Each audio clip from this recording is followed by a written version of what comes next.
کالو کوے کی بیوی مر چکی تھی۔ کالو کوے نے دوسری شادی کی تھی۔ نرمل کوی بہت ہی تیز ترار تھی۔ کالو کوے کی ایک بیٹی تھی پنکی، جو کہ بہت معصوم تھی، لیکن نرمل اس سے اچھا سلوک نہیں کرتی تھی، صرف کالو کوے کے سامنے ہی اچھا سلوک کرتی تھی۔ ایک دن کالو کوا باہر جا رہا تھا۔ اس نے کوی سے کہا کہ میں شہر سے باہر جا رہا ہوں 2 دن کے لیے، تم پنکی کا خیال رکھنا۔ کوی نے کہا، ارے یہ بھی کوئی کہنے کی بات ہے، پنکی میری بیٹی ہے، میں اس کا تم سے زیادہ اچھا خیال رکھوں گی۔ کوا بہت خوش ہوا، وہ سمجھ رہا تھا کہ کوی جو ہے وہ پنکی کا خیال رکھتی ہے۔ پھر کوا چلا گیا۔ پنکی باہر آئی اور دور کھیلنے لگی۔ نرمل کوی نے فوراً سے اپنے بھائی کو بلا لیا، جو کہ بہت ہی تیز تھا اور گنڈا تھا۔ اس نے کہا کہ جلدی سے اب اس کو مار دو تاکہ ہم اس گھر پہ قبضہ کر لیں اور پھر ہم کالو کوے کی ساری جائیداد پہ بھی قبضہ کر لیں۔ پنکی آئی۔ پنکی نے یہ ساری باتیں سن لی اور کہا کہ مجھے پتہ چل گیا ہے، تم میرے بابا کو بھی اور مجھے بھی مارنا چاہتے ہو، لیکن میں ایسا نہیں کرنے دوں گی۔ میں اپنے بابا کو سب کچھ بتا دوں گی اور ابھی شور مچا کر سب کو اکٹھا کر لوں گی۔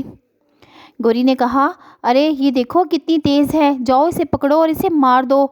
گوری کا بھائی بنٹی اس کے پیچھے بھاگا اور چڑیا اڑتی ہوئی دور جا رہی تھی کہ کوے نے اسے پکڑ لیا اور اس کو پکڑ کر دور جنگل میں لے گیا۔ نرمل کوی نے کہا کہ یہاں پر اس کو کچھ مت کہنا، کیونکہ یہاں پر شور سن کر سب آ جائیں گے، تم اس کو جنگل میں لے جاؤ اور وہاں پر اسے مار دینا۔ پھر وہاں پر وہ جب اسے مارنے ہی والا تھا چھری کے ساتھ کہ کوی نے کہا، ارے چھوڑو، اس کے ساتھ اپنے ہاتھ مت رنگو، ایسا کرو کہ اس کو یہیں پر چھوڑ دو، یہ خود ہی مر جائے گی ڈر کے مارے، یہاں اس کو جانور کھا جائیں گے۔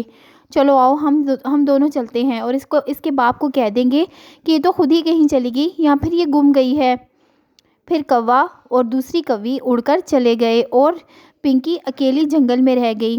پیارے دوستو، ابھی تک اگر آپ نے ہمارے چینل کو سبسکرائب نہیں کیا تو ہمارے چینل کو سبسکرائب کر لیں اور ہماری ویڈیو کو بھی لائک کر دیں، کیونکہ اگر آپ ہماری ویڈیو کو لائک نہیں کرتے تو میرا بالکل دل نہیں کرتا میں آپ لوگوں کے لیے ویڈیو بناؤں۔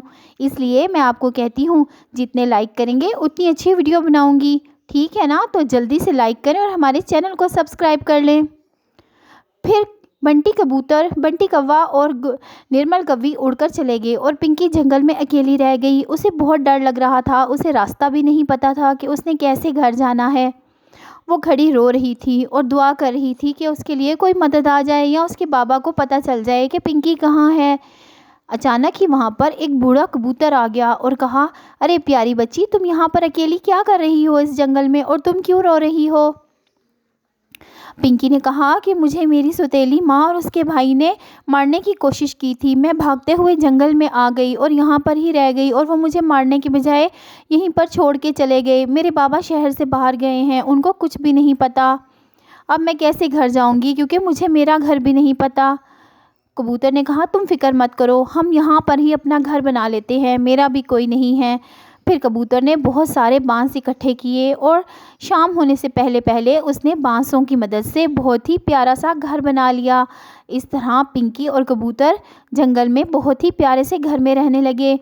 کسی کو بھی نہیں پتا تھا کہ پنکی کہاں پر ہے۔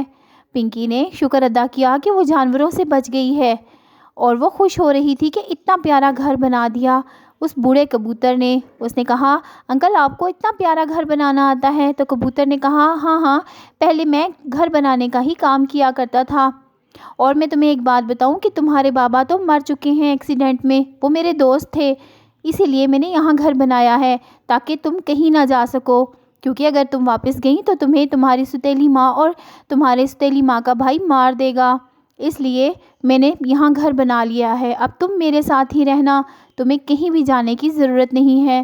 پیارے دوستو، اگر آپ کو یہ کہانی ذرا سے بھی اچھی لگی ہے تو ابھی لائک کر دیں۔